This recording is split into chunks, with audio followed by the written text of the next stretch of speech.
살쾡이가 이리저리 날뛰는 모습이 도량이고요. 발호는 물고기가 통발을 뛰어넘으려는 모습이 발호라고 합니다.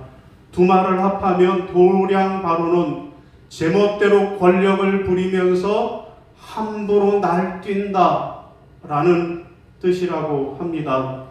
여러분, 교수신문은 매년 전국 대학 교수를 대상으로 올해의 사자성어를 뽑아왔습니다. 올해는 비상계엄이 선포되긴 전날인 2일까지 선정 작업을 진행했다고 합니다. 자, 이 도량발호를 선택한 이유로 교수들은 국민의회 군림만 하려는 듯한 윤석열 대통령의 행태를 꼽았습니다. 부인의 명품백 수술을 놓고 박절하지 못해서 라고 감싼 것과 갑자기 의대 증원 2,000명을 발표하는 등 일반인의 상식과는 동떨어진 독선과 실책으로 총선에 실패하고도 국회를 무시한 채 마이웨이를 고수해온 정권을 향해서 제멋대로 권력을 부리며 함부로 날뛴다라고 그렇게 선정을 했다라는 것입니다. 오늘 본문 말씀은 무슨 말씀입니까? 요담의 우화입니다. 여러분, 하루는 나무들이 감람나무에게로 찾아와서 우리 위에 왕이 되어달라고 부탁하였습니다. 그러자 감람나무가 대답하기를 내게 있는 나의 기름과 하나님과 사람을 영화롭게 하나니 내가 어찌 그것을 버리고 가서 나무 위에 우쭐대리오 하면서 거절을 했습니다. 자, 이번에는 나무들이 무화과 나무를 찾아가서 우리 위에 왕이 되어달라고 하니까 무화과는 말하기를 나의 단 것과 아름다운 열매를 내가 어찌 버리고 가서 나무들 위에 우쭐대리오 하면서 거절했습니다. 이번에는 나무들이 포도나무에게 찾아가서 왕이 되어달라고 하니까 포도나무는 하나님과 사람을 기쁘게 하는 내 포도주를 내가 어찌 버리고 나무들 위에 우쭐대리오 하면서 거절했습니다. 그래서 마지막으로 모든 나무가 가시나무에게 찾아가서 우리 위에 왕이 되어달라고 하니까 가시나무는 만일 너희가 참으로 내게 기름을 부어 너희 위에 왕으로 삼겠거든 와서 내 그늘 아래 피하라. 그러하지 아니하면 불이 가시나무에서 나와서 레바논의 백향목을 사를 것이니라 하였다라는 것이 요담의 우화입니다. 여러분, 이 요담의 우화는 세겜에 있는 사람들이 지도자로서는 전혀 자질이 부족한 아비멜렉을 같은 고향 사람이라고 하는 이유로 왕으로 뽑은 것에 대한 실책을 우회적으로 비판하는 내용이 오늘 본문의 내용입니다. 저는 이 도량바호라고 하는 올해의 사자성어를 들으면서 오늘 이 요담의 우화라고 하는 본문 말씀이 떠올랐습니다. 자, 그러면 오늘 이 요담의 우화가 우리에게 주는 교훈은 무엇일까요? 여러분, 첫 번째로 겸손히 사명을 감당하라 라는 것입니다. 따라하겠습니다. 겸손히 사명을 감당하라. 겸손히 사명을 감당하라. 여러분, 9절, 11절, 13절인데 9절만 읽겠습니다. 시작.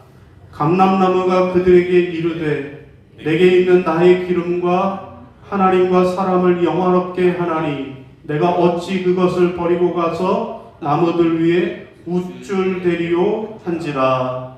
아멘. 여러분, 무슨 말씀일까요? 이 요담의 우화가 우리에게 주는 교훈은 무엇인가 하면 겸손히 자기 사명을 감당해야 한다라는 말씀입니다.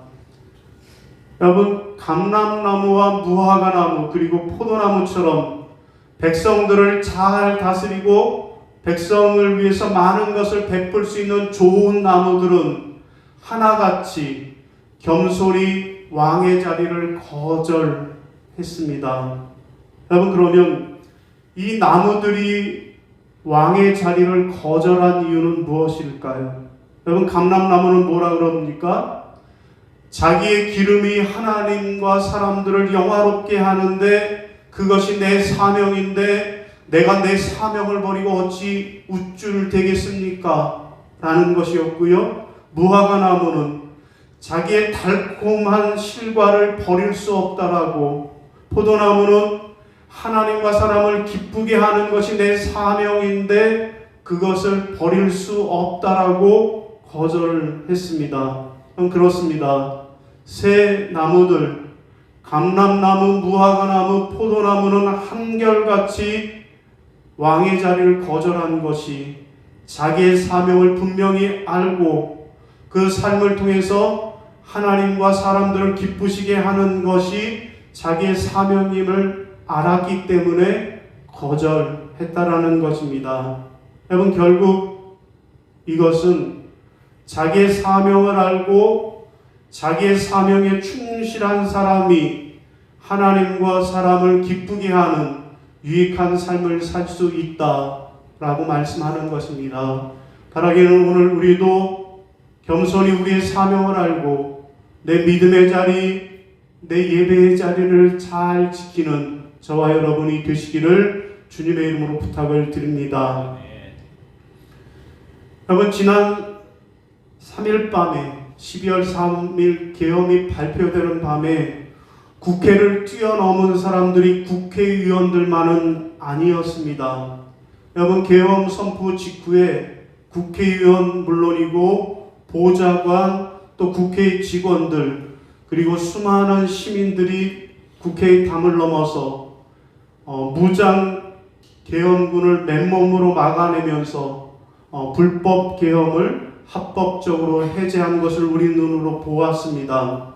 여러분, 불법 계엄 해제 요구 안건을 의견하는 본회의를 진행하기 위해서는 국회의원과 의장뿐만 아니라 각각 기능을 담당해야 하는 운영 필수 요원들이 있었다라는 것입니다. 자, 먼저 시민의 도움으로 담을 넘은 IT 업체 직원이 있었어요. IT 업체 직원은 본회의의 시스템에 전원을 켰다라는 거예요.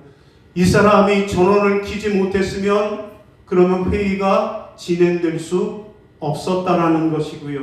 그런가 하면 국회 방송 직원은 국회의장의 긴급 담화와 비상계엄 해제하는 본회의 방송을 생방송으로 내어 보냈습니다. 그런가 하면 속기록을 담당하는 사무관은 계엄군이 만약에 정전을 시키면 자기가 속기록으로 기록한 것만 남는다라고 하는 각오로 본회의를 기록했다라는 것입니다. 여러분, 이처럼 그날의 불법 계엄에 해제될 수 있었던 것은 각자 자기가 맡은 사명을 묵묵히 감당한 사람들이 있었기에 가능했던 것입니다. 사랑하는 성도 여러분, 오늘 요담의 우화에 나오는 이 세 나무처럼 묵묵히 자기의 자리를 지키면서 겸손히 여러분의 사명을 감당하는 그런 여러분들이 되시기를 주님의 이름으로 부탁을 드립니다. 자, 두 번째로 요담의 우화가 우리에게 주는 교훈은 무엇입니까? 둘째는 교만하지 말라입니다. 따라하겠습니다. 교만하지 말라. 교만하지 말라. 자, 15절 시작. 가시나무가 나무들에게 이르되 만일 너희가 참으로 내게 기름을 부어 너희 위에 왕으로 삼겠거든 와서 내 그늘에 피하라. 그리하지 아니하면 불이 가시나무에서 나와서 레바논의 백향목을 살을 것이니라 하였느니라. 아멘. 여러분, 무슨 말씀입니까? 요담우화가 우리에게 주는 교훈은 첫째는 겸손히 자기 자리를 지키라는 것이고요. 두 번째로는 분수를 모르고 교만하지 말라라는 것입니다. 여러분, 감람나무, 무화과나무, 포도나무는 자기의 사명을 잘 알고 있었기에 하나님을 영화롭게 하기 위해서 모든 것을 거절했습니다. 그런데 가시나무는 자기의 분수를 모른 채 교만했습니다. 가시나무는 말하기를 내 그늘 아래 와서 거하라. 이 말은 무슨 뜻일까요? 하나님과 이웃을 위한 것이 아니라 너희는 내 앞에 와서 무릎을 꿇어라 라고 말한 것입니다. 하나님과 이웃에 대해서는 안중에도 없었습니다. 그러나 예수님은 뭐라고 말씀하십니까? 내가 온 것은 섬김을 받으려 함이 아니요 도리어 섬기려 하고 많은 사람들의 대선물로 주려 함이니라 말씀하셨습니다. 여러분, 저 아비멜렉은 왕이 된 뒤에 어떻게 했습니까? 70명의 형제들을 바위 위에서 쳐서 죽였습니다. 가시나무처럼 상대방을 찔렀습니다. 남의 눈에서 눈물을 뺐습니다. 여러분, 마귀가 하는 일은 다른 사람을 파괴하는 것입니다. 자, 이 아비멜렉은 마귀의 길을 따라서 사회를 혼란스럽게 하고 이웃을 쓰러뜨렸고 가정을 파괴해 버렸습니다. 결국 욕심을 따라 행동했던 아비멜렉은 여인이 던진 맷돌 윗짝에 머리가 깨져서 두개골이 깨져서 그 자리에서 죽는 비참한 최후를 맞고 말았습니다. 그럼 그렇습니다. 가시나무 아비멜렉은 교만해서 비참한 최후를 맞았던 것입니다. 여러분, 한 수도사가 숲을 지나가다가 까마귀에게 잡혀 먹히게 생긴 들쥐를 발견하고 불쌍하다라고 하는 생각이 들어서 까마귀를 허이 쫓아내고 그 쥐를 살려주었습니다. 그런데 또 가만히 지켜보니까 날마다 고양이라고 하는 놈에게 쫓겨다니는 것이 불쌍한 인생이었습니다. 그래서 수도사는 이번에는 그 들쥐를 개가 되도록 만들어 주었습니다. 개가 되면 쫓겨다니는 신세를 면하겠거니 하면서 개로 만들어 주었는데 이번에는 호랑이에게 쫓겨다니면서 도망다니는 모습에 불쌍해서 그를 호랑이로 만들어 주었습니다. 자, 들쥐가 개가 됐다가 호랑이가 됐어요. 그랬더니 그때서부터 문제가 생기기 시작을 했습니다. 자, 이 호랑이라고 하는 놈이 전에 쫓겨다니고 불쌍했던 들쥐 때 생각을 하지 못하고 자꾸 지나가다 개를 보면 어떻게 해요? 잡아먹으려고 하는 거예요. 고양이를 보면 고양이도 잡아먹으려고 하는 거예요. 들쥐를 보면 들쥐를 괴롭히고 심지어는 수도사가 범에게 호랑이에게 그러지 마라, 그러지 마, 너 옛날 생각하고 그러지 마라 라고 했더니 오히려 수도사까지 무시하고 덤벼들었습니다. 자, 은혜도 모르고 자기가 산중의 왕이라고 하면서 수도사를 안입고게 굴면 없애버리려고 하는 생각까지 품고 있는 것을 알게 되었습니다.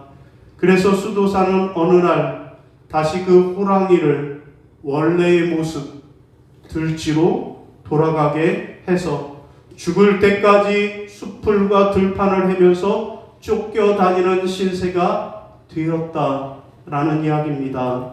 그렇습니다. 우리가 교만하면 비참한 최후를 맞는 것입니다. 여러분, 오늘 말씀을 정리하겠습니다. 여러분, 오늘 이 요담의 우화, 이 이야기가 우리에게 주는 교훈은 무엇입니까? 첫째는 겸손히 자기 사명을 다하라라는 것입니다. 감람나무, 무화과나무, 포도나무가 내가 맡은 사명이 하나님께 영광 돌리고 내 믿음의 자리를 지키는 것이 내 사명이라고 그렇게 겸손히 자기 사명 감당한 것처럼 여러분도 내년에는 겸손히 여러분의 사명을 감당하시기를 바랍니다. 자, 둘째로는 분수를 모르고 교만하지 말라입니다. 가시나무가 아비멜렉이 자기 분수를 모르고 교만하게 행하다가 비참한 최후를 맞은 것을 기억하고 우리도 교만하지 말고 겸손해야겠다라는 것입니다. 사랑하는 성도 여러분, 올 한 해 여러분들은 어떤 모습으로 사셨습니까? 감람나무, 무화과나무, 포도나무처럼 겸손히 사셨습니까? 아니면 가시나무처럼 교만하게 사셨습니까? 예, 자리에서 일어나셔서 우리 별단 찬송 부르시겠습니다.